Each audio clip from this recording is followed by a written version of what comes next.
Welcome all to another exciting episode of Away from the Keyboards, the show that knows that dolphins make the best executives because they love to be at sea level. On today's chat, we explore flow, the theory of constraints, and what companies do wrong in their agile transformations. So if you get any value out of this episode, consider dropping us a like and subscribing. So without any further babbling, Wolfram, welcome to the show. Thank you a lot. Hello. So I've been curious for some time as I've been following you on LinkedIn and seeing your posts, and I have a lot of curiosity. How did it all started for you? When did Wolfram became the Dolphin, and what is the story behind it? The story behind the all about all story. To make it very simple, you have to know that I am an engineer. So I have 2 degrees in engineering, so I'm completely messed up with my brain. It's engineering. So I have to understand everything. And then I really worked for 2 years in medical device. And there I learned how to make the real project management. So we were able to make project plans 10 years in advance. We knew what happens. And yes, the reality was not so nice, by the way. So we changed all the time the plans and stuff like this. But we had a good priority system, one with 1 star, with 3 star, and then US wants it and stuff like this. So it was a mess. So and then I decided no, project management in classical organization doesn't work. And in parallel, I always did programming. So I hired, I think you know this company too. It was in the beginning of the 2000. So this internet companies came up. So I started to work for oneandone.com and they hired everyone. So if you could switch the computer on, you were in. So and then I started software development. But my problem was that I always slipped into the project world, and at some point in time, blah, blah, blah, the top boss of One and One wanted to introduce project management, and I was the slowest to run and the only one who could write project. So they made me the head of PMO. And then suddenly I was responsible for all the project you can imagine. So everything you now use in the internet, everything from voice over IP, domains, whatever you can imagine, we made it available for customers. And that is my background. So, and of course, we started with Agile in 2002. Can you imagine 2002? You tried everything and nothing worked. So, and that's why I became a Dolphin. And then suddenly everything starts to flow. And flow. And dolphins love flow. So dolphins, that was very near. And we are a group around the world. And maybe also interesting, make flow happen, and the dolphins are happy.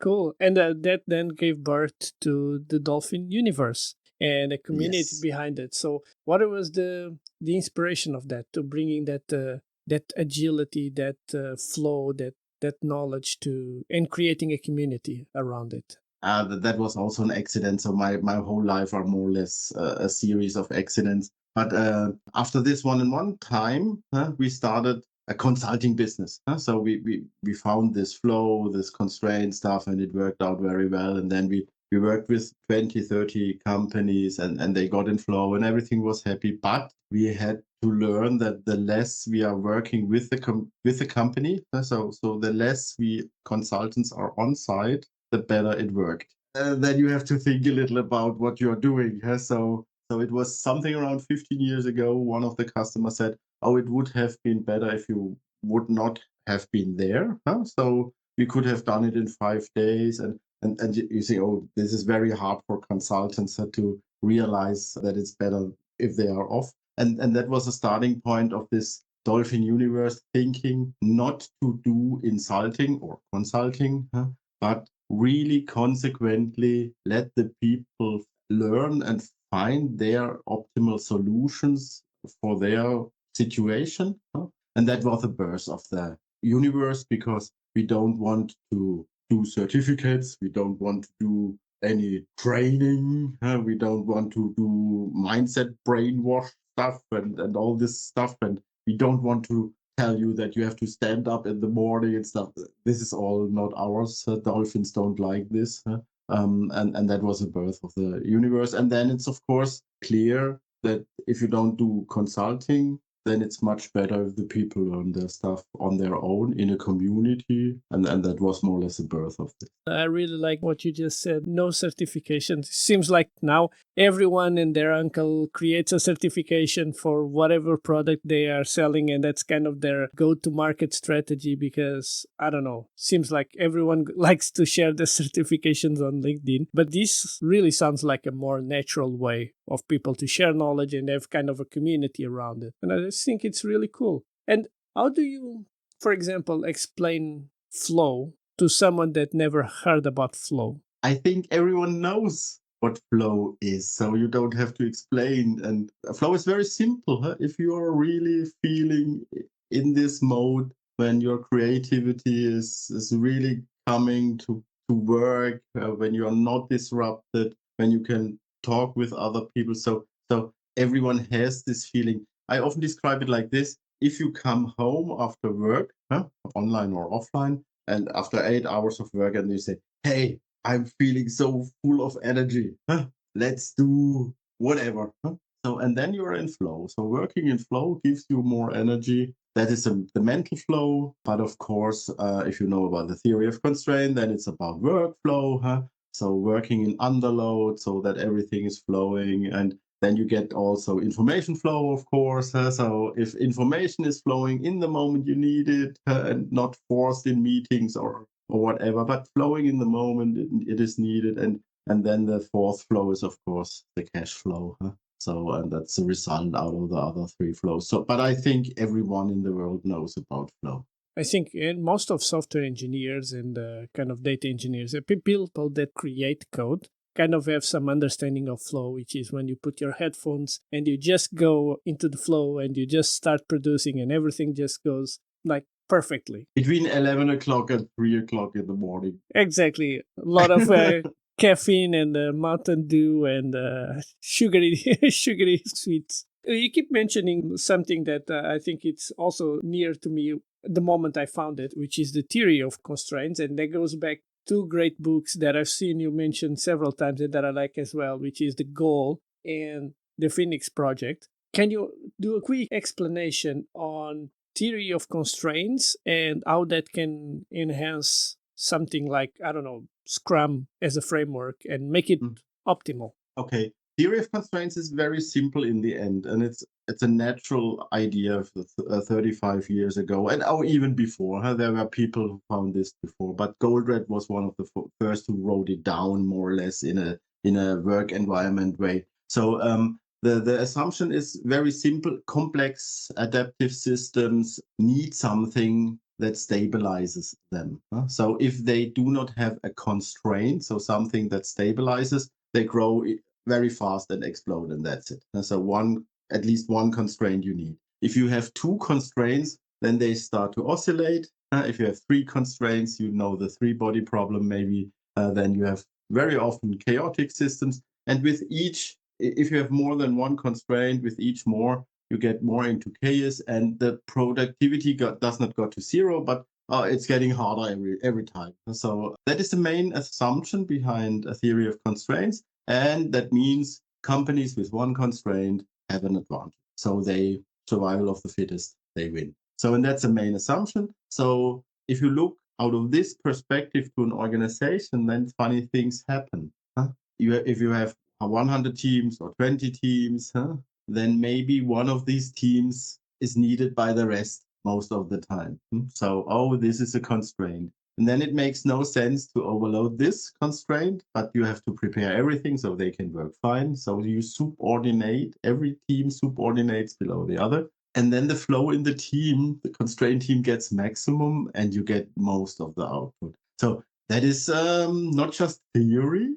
So one of the biggest drawbacks is everyone has to be busy and fully loaded. And in that moment, you have a lot of constraints, a lot of dependencies, and the flow is away. So that's the most direct consequence of theory of constraints. But it's a universe, and there are more books and more concepts. You talked about the Phoenix project. So it was 20 years ago that the TOC guys found that the constraints is always this last part of a delivery. When you have to integrate, then suddenly stuff happens and stuff like this. So all this continuous integration, continuous delivery is a direct consequence out of TOC. So, and there's much more. There's, by the way, a third book. It's called Critical Chain. It's even more interesting. This is for projects. And then the constraint stuff gets a little fuzzy and a little more interesting. But therefore, the community, really, in the community, you are guided through the basics, through the concepts, how to improve a team, how to improve projects and stuff like this. Because in the end, it's a little more than just, okay, there's just one constraint and everything will be good. So you have to think a little more, but that's normal. So, and you asked how can it improve Scrum? It's very simple. Scrum works very well on a team, on a project level, or on a single delivery, a single product level, single product, single team, very well. But most of the companies are more than one. And so the next abstraction layer is projects, so it's all the dependencies are in there. The critical chain stuff is really pretty nice because it fosters self-organization. And the top layer is this find the constraint and underload the organization stuff. So in the moment you add the project layer and the portfolio layer, Scrum gets wonderful easy. And it really can show the full power. As you said, it happens a lot in bigger companies where you try to split your companies by competence or by system, and it always ends up that when you do something you always have to first go to an order management system even before going into the financial system and to other systems, and everything it kind of gets concentrated there. And if you're developing your mobile app, you need the order management system, and everyone always ends up depending on that critical piece of infrastructure. And usually it's kind of forgotten. You just keep on dumping stuff on that team, trying to increase their speed into story points and just make it deliver faster. Absolutely, and changes the way of thinking. So if you know that maybe a middleware or an infrastructure team is constrained, then it makes absolutely sense that everyone helps this team. And at 1&1, we found the constraint, and it was a four-person middleware team. They were responsible for introducing the new tariffs and products into the sales system. So, and that's very complex, by the way. So you have to think a lot of stuff. And 4 people were the constraint for 2,000 developers. So, and in the moment you see this, the solution is clear. So no one asked. So suddenly we had a lot of volunteers who said, hey, this is stupid. Can we help you to improve the middleware? Can we help you to improve the throughput? What can we do? Because they wanted their products to be sold. So for me, the biggest eye-opener in theory of constraints is that it absolutely enables what the agilists want, collaboration. If everyone in the company knows the constraint, you don't have to talk. People start helping the constraint. And that is wonderful to see. And then suddenly 2 times more, 3 times more, 4 times, 5 times more output can be generated if you stop looking at your team alone. Local optimization is stupid. So an organization, and then all the decision making goes very fast. So everyone knows. If you decide something that's good for the constraint, everyone claps hand and says, hey, cool. If you decide against the constraint, better stop before asking. So it really enables self-organization, and we've seen it up to 6,500 people, 4,500 people suddenly working together, and that is cool flow on an organizational level. That's so true, because most teams, most people, they just want to do really good work. Sure. And if they know where they can help out, they will be more than happy to help out. And I think what you touch upon is like the real part is the moment it becomes visible, it's like that shiny star, like you just saw everything new from new eyes. Absolutely. And suddenly people, they do not change their mindset. So, but all people have different mindsets already.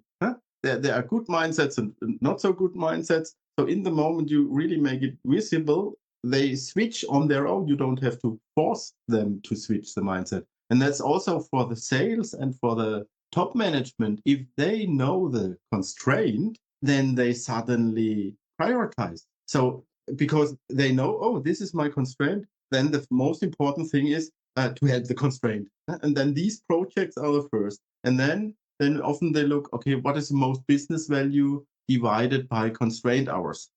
So where can I get most business value with least constraint? And suddenly, even just a few minutes ago, I was in a steering with a list of 400 projects, and that makes no sense. It was much too much. And they saw the constraint and they reduced within a few minutes to 24. Because if everything is a priority, nothing is a priority, right? Absolutely. But you just can prioritize if you know the constraint. Otherwise, everything is important. So these are the two eye openers that really gives me the energy to do all the stuff. It's this collaboration if you know, and the priority if you know the constraint. Yeah, that's super cool.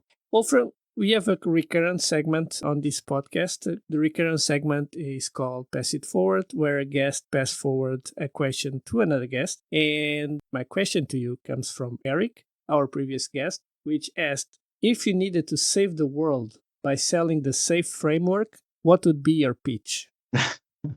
This is a very, very interesting question to me. Yeah. So I have no really good answer. I would pitch it like following. So hey, look here. This is safe, but to be honest, let's go to Elon Musk. So he has the idea to go to Mars.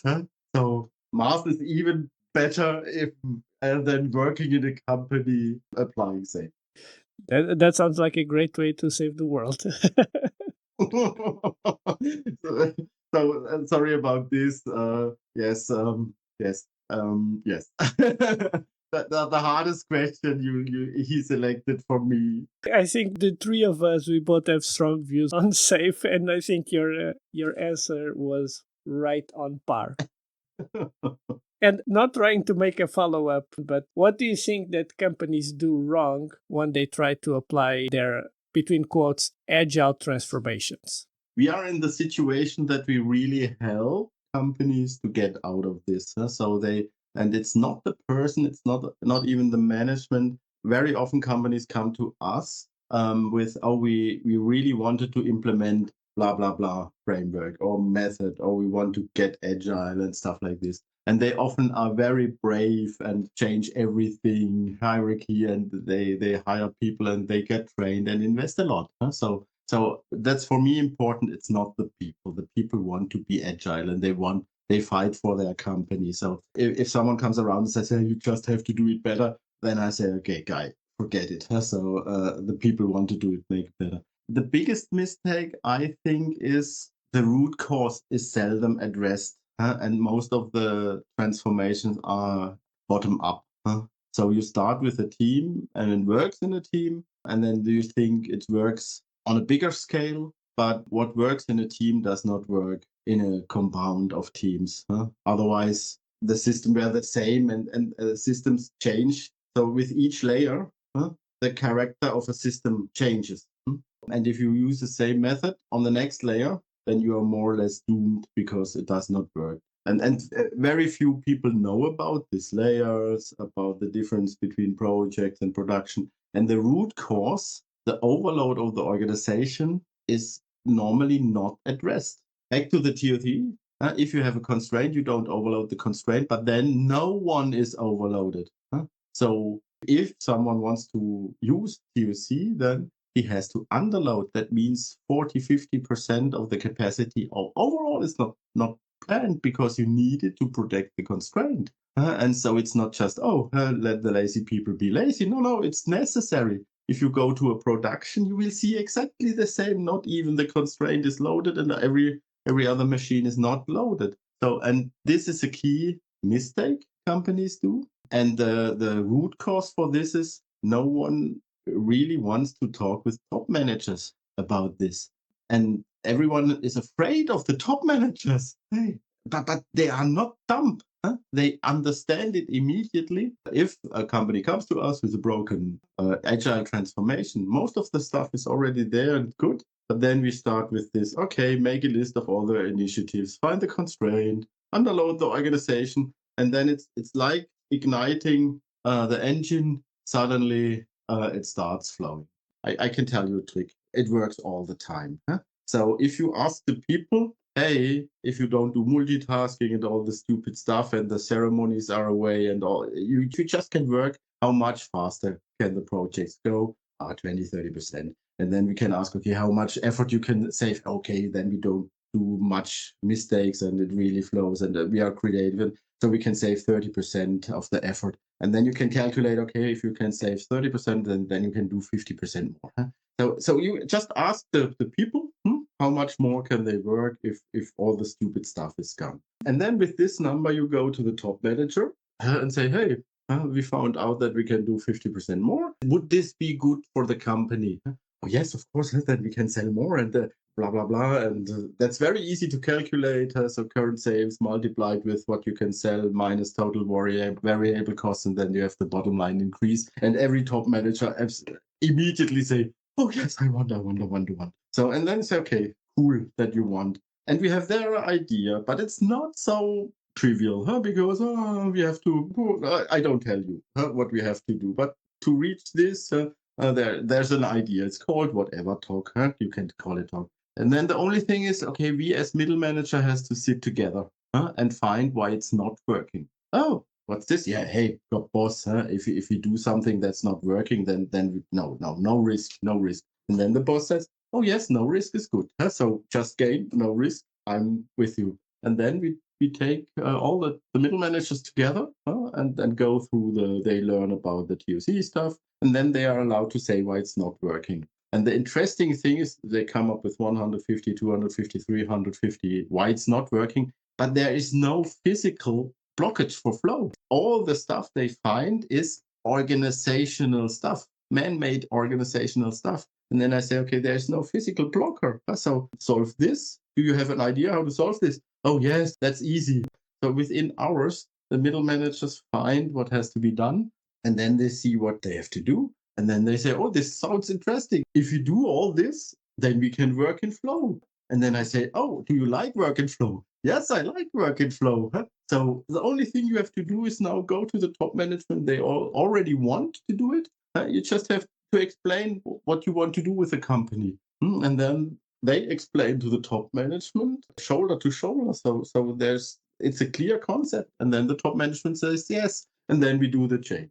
So talking with top manager is not so hard. You just have to address them by their needs. And that's making, of course, money and riskless.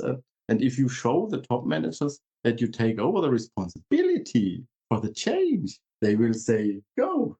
Sometimes they get wet feet or cold feet because, oh, we want to do it in 2 weeks or 3 weeks or something like that. Then they are hyperventilating, but then you have to say, okay, just go on vacation. And if you come back, then the organization is in flow. I made it a little more funny. In reality, it's really like this. It's like this. So it's not hard to talk with top manager. You just have to know how. And it's more important to come and already have some solution in place than just bringing the problems. That was a really good point that you touched there. And not just one person, but can you imagine if the whole middle management comes to the top management and says, hey, we know what to do.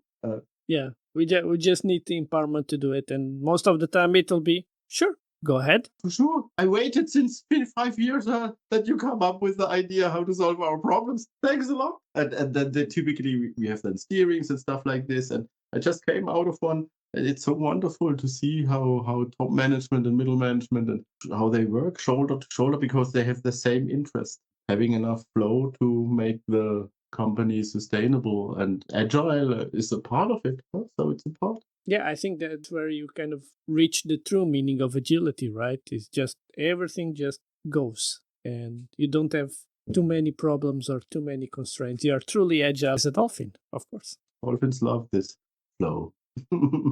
And going a bit more into advices that you have for our listeners, besides the books that we talked about, we said the goal, we talked about the Phoenix project, and you mentioned another one. The Critical Chain book. I'll add all of those to the show notes as a good read. But do you have any other books that you try to recommend to C-level or top management? Just, hey, if you are a bit reluctant into going into this transformation, just read this book or read this article. Yes, for sure. but maybe it's a little fun fact. In the last, or one of the last projects, we suddenly had to have a French book about all this flow stuff and critical chain stuff. But it was not available. French is not so common in books and stuff like this. So we needed a book to explain everything.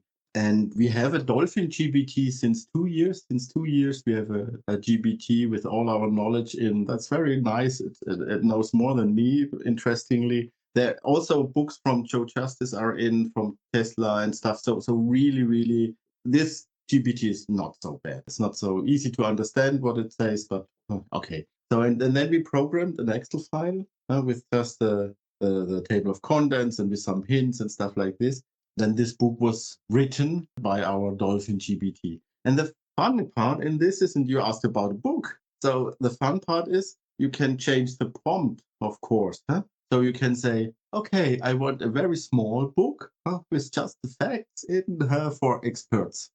Okay, then it writes a very small book with just the facts. But you can also say, okay, I need a book for my manager to understand. So use manager language and make stories that they understand. So for children and stuff like this. And you can say, okay, I need it in French, in Japanese, in Portuguese. So you can select the language, the size, whatever you want. And this is really a good move. If you want to recommend the stuff, you can just generate a book. I can provide you a link, especially for you, so the listeners can generate their own. You can even upload a graphics and some text that is included in the book for recommendations. So very cool stuff. So generate your own critical chain, all about flow book. This is more for multi-project, multi-initiative, agile at scale. So it's not so much about Scrum. It's more about scaling all the stuff. But that could be a good starting point. That's a really good utilization of these new AI technologies. I never thought about it in that sense, because you can go from, if you just want a pocketbook, you can get a pocketbook. If you want a whole encyclopedia, you can get the whole encyclopedia, because you already predefined the chapters and kind of the content. And in the beginning, the first one, it was not so good, but then we provided hints for the ChatGPT where to take care of. And within 3 days, we wrote the whole book, and the French guys were happy, and they confirmed, and the project worked. So it can't be that bad. It's not the perfect language, I have to admit. So you really see that LLM is writing the book. Don't care about. It's about the information. Exactly. It's all about the context in this case. We already know in advance that it was not written by a human, so you don't have that false perception of it, which is really cool. So that leads me to my follow-up. How is AI helping the Dolphin swim faster? How is it helping you on your day-to-day? So this is really part of it. I already told you. But the main mission from the DolphinUniverse is not just to build a community. Nice, huh? And I love that people talk to each other. Wonderful. That's what makes us human, huh? Talk funny things and drink coffee. But this TUC self-organization stuff is so useful. And the big companies can afford to hire these TUC consultants, but the smaller companies can't. And you just can read a book, but then you don't understand the TUCs. So you need more than just a book to make TUC happen. And the mission of the DolphinUniverse is to make this knowledge, and not just knowledge, but also the possibility to do it, this process, how to convince top managers and all the stuff I told you, available for as many companies as possible in the world. So, and we are really very near to this, and therefore we needed this Dolphin GBT. So in a few weeks, hopefully, we have full self-service product. If you want to use TOC to scale agile, to increase flow, to whatever, then you just can make this on your own, and the Dolphin GBT assists you. So finding these obstacles. So you can do a brainstorming, find the obstacles, and the Dolphin GPT helps you to sort it. Or if you have a solution for one of the obstacles, you can ask Dolphin GPT, hey, is this a good idea, or did I forgot something? And the answers are pretty shitty good. So So because it's not just me, so a lot of dolphins already contributed, and that's the idea. So we really use the Dolphin GPT, the AI, to support as many people as possible to learn how to transition to the TUC, the holistic world, and it already works. So the first try runs work pretty well, and that's for us. It's a key to make more people into flow. And maybe there's a green dolphin around. So companies who do something to save the world, so grab carbon dioxide out of the atmosphere, or help more plants or animals run around and stuff like this.